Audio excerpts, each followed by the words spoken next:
Mühtərəm insanlar, ən birinci təqvalı olmaqda çağıran və biz gözəl gündəyik, əzəmətli gündəyik və bayram günüdür, yəni Qurban bayramıdır. Və Qurban bayramı bəzi alimlər deyirlər, hətta Ərəfa gündən də əfsəldir. Ərəfa gündən də əfsəldir. Və xüsusən də Zilhəccə ayıdır, əvvəl 10 günü xüsusi yer daşıyır, yəni illərin günlərində. Çünki Zilhəccənin 10 günündə edilən əməl ən əfzəl əməldir. Allah subhanətə aləyə. Ən sevgili əməldir. Hətta bunu Peyğəmbər sallallahu bunu deyəndə soruşdular ki, ya Rasulullah, hətta cihad, Allah yolunda cihad eləməkdən də üstündür. Bəli, dedi ki, Peyğəmbər sallallahu bir dənə ondan ki, kim malla canla çıxır və qayıtmır, yəni şəhid olur. Amma təsəvvürlə, bu gündə edilən əməl, bu 10 gün ərzində edilən əməl, Allah subhanətə ən sevgili əməllərdir. Ona görə biz Zilhəccə, bəzi qardaşlar ola bilər, bunu dərk eləməyib, nə günlərdir, nə əfzəl günlərdir, gözəl günlərdir, necə istifadə eləmək lazımdır gündən. Və bugün bayram günündə, əlhamdülillah, və bu bayram gününəcən görün nələrdən keçdik, nə qədər ibadətlərdən. Bu 10 gün elə 10 gündür ki, nə qədər ibadətə özündə cəm edib.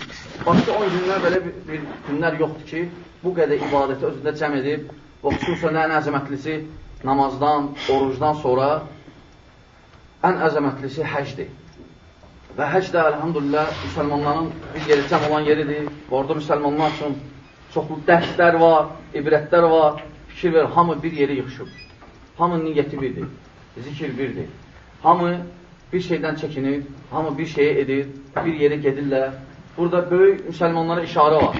Necə burada göstərir birlik, müsəlmanların gücün, nə qədər çoxdular və s. Bu həccin, həcdə olan yəni ibrətlərə aiddir və xüsusən də bu Ərəfada dayanmaq, xüsusən də o ehramın özü ibrətdir həcdə. Həc böyük məktəbdir, qardaşlar. Nəinki həccə edənlər üçün, həmçinin onlara tamaşa edənlər üçün də böyük ibrətlər var. Və xüsusən də Peyğəmbər sallallahu aleyhi ve sellem həyatında bir dəfə həcc eləyir. Və həcc günü, Ərəfa günü aya nazil oldu. Allah subhanətlə buyurur, bu gün sənin dinin kamil oldu. Bu gün sənin dinin kamil oldu. Yəni, həcc ibadətinə. Bugün sənin dinin kamil oldu və Allah subhanətlə buyurur, kamilliyindən başqa deyir, böyük neymətimi tamamladım. Ən böyük neymət idi və İslamın 5 şərti tamam olmaqla və İslamı bizə razı bildir, İslam dini. Ona görə mühtərəm müsəlmanlar, bu günlərə, belə hadisələrdən istifadə eləmək lazımdır, ciddi olmaq lazımdır. Və bu hadisələr, bu günlər elə belə gəlib getdi. Bu günlər, bu hadisələr bizə öyrədir ki, bax, belə, biraz özvə gəl. Belə ol günən, belə davamlı ol günən. Bu Allah tərəfindən bizə rəhmətdir, fürsət verilib. Həmçinin qardaşlar, yəni mühüm məsələlərdə həmçinin Peyğəmbər sallallahu həccinə fikir verəndə, Peyğəmbər sallallahu fikir verir, vəda xutbəsində nələrdən danışdı? Şirk, tovhiddən, şirkdən, insanlarla münasibət, əlaqə. Peyğəmbər sallallahu orada bildi ki, insanlar İslamda fərqlənmir, insan yerinlə, dilinlə, millətinlə, rənginlə və s. Peyğəmbər sallallahu aleyhi ve sellem bildirdi ki, fərq müsəlmanların arasında bir dənədir, təqvada.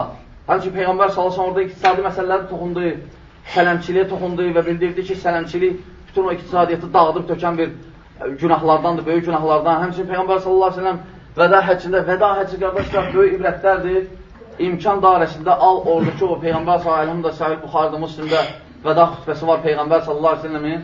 O xutbəni oxucunə və həmçinin qardaşlar Peyğəmbər sallallahu aleyhi ve sellem nəfsi qorumaq, insanların əmin-amanlığın və s. onu toxundu və bildirdi ki, qanları, canları haramdır hamısına. Müsəlmanın qanlı canı haramdır.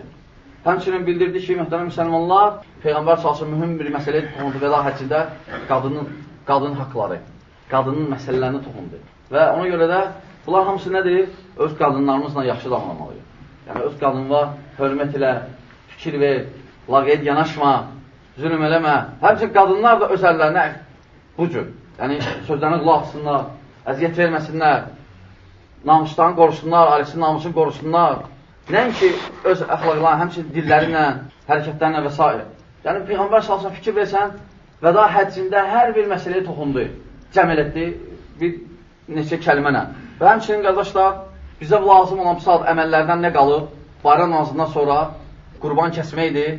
Əlhamdülillah, kimin imkanı var, kəssin. Peyğəmbər sallallahu aleyhi ve sellem buyurur ki, əgər kimin imkanı varsa, qurban kəsməsə, bizimlə namaz qılmasın, yəni bizə yaxınlaşmasın. Düzdür, bu qorxuzmaq üçündür və bunu İbn-i Macə rivayət edir və Beyhaqi və Darıquddin və Hakim və Şeyx Albani buyurur ki, rahimehullah, səhihdir. Ona görə kim imkanı var kəssin və kasıblığa da versin, qohum-qonşuya da versin və elhamdülillah bunu göstərir ki, İslamın bütün cəmiyyəti bağlamağı, münasibət, insanlarla, qonşuna münasibət, qohumla münasibət, kasıblıqla münasibət bu cəmiyyətdə bərabərliyə gətirib çıxardır, qardaşlar və s. və s. və s. Yəni, demək istəyirəm ki, hər bir ibadətdə hikmətlər var, qardaşlar. Bir dənə ibadətdə, yəni Allah Subhanahu taala rızasını qazanmaq deyil. Orada böyük məsələlər də var onun içində, hamısı. Və elhamdülillah, bayram günündəyik. Allah Subhanahu taala bizim ibadətlərimizi qəbul etsin. Allah Subhanahu taala həcdə olan qardaşların ibadətlərini, bacıların ibadətlərini qəbul etsin. Sağ-salamat evlərinə qayıtsınlar. Allah Subhanahu taala o qardaşlar ki, qurban keçəcək, onların da qurbanlarını qəbul etsin. Allah Subhanahu taala müsəlmanlara kömək olsun. Allah Subhanahu taala tezliklə müsəlmanların əllərindən alan torpaqları müsəlmanlara qaytarsın. Allah Subhanahu taala o müsəlmanlar kəslərdə onlara şifa versin. Allah Subhanahu taala bizi fitnədən və onu edənlərdən qorusun. Allah Subhanahu taala məscidlərimizi açmağa kömək olsun. Allah Subhanahu taala Əbu Bəkrın açmağa kömək olsun. Allah Subhanahu taala kimlər ki mane olur, ya Rabbi, onlar elə cəzalandı, başqalarına dərs olsun. Bir də qələt eləməsinlər. Aqul həzə və əstəğfirullah li və ləkum və lisa'il muslimin min kulli zənb.